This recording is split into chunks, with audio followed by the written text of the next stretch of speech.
All right, so there's three ratios that we're going to use in trigonometry: sine, cosine, and tangent. We're going to actually just learn the tangent ratio first of all today and how it's related to specifically the angles and in relation to the sides.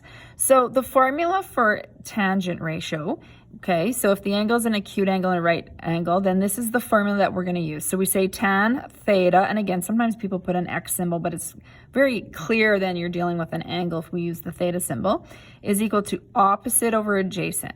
So if we were to use this triangle and I decided to put my theta symbol here, which will be given to you in questions, it just wasn't typed in these triangles. So put your theta symbol there. If we were to label like we were just doing in the previous video, across from the right angle is hypotenuse.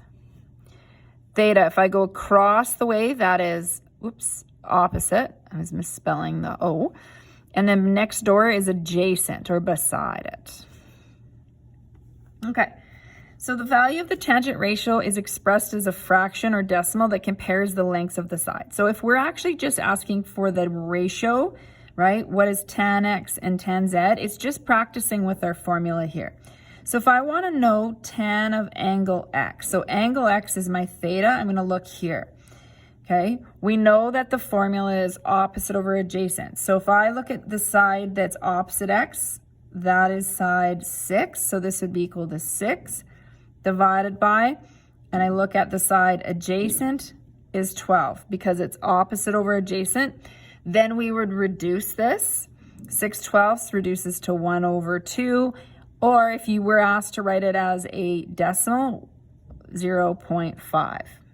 Okay, so this question is all about ratios because you're going to need to read questions very carefully. Sometimes it asks for the ratio, sometimes it asks for the angle, like we'll do in future questions.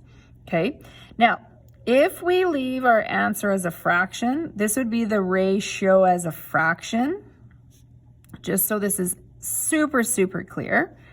Okay, we sometimes call that exact answers, and then this would be the ratio as a decimal. We sometimes call our decimal answers approximate answers.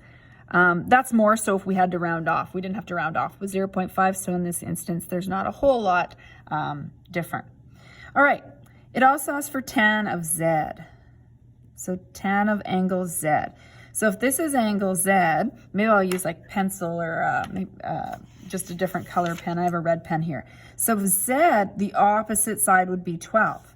So this would be 12 divided by the adjacent side is 6. So 12 divided by 6 is 2. Okay, so this would be the tangent ratio. And again, not necessarily as a fraction, but an exact value still would be that. Okay, so you just leave your answer as ratios if you were asked for that.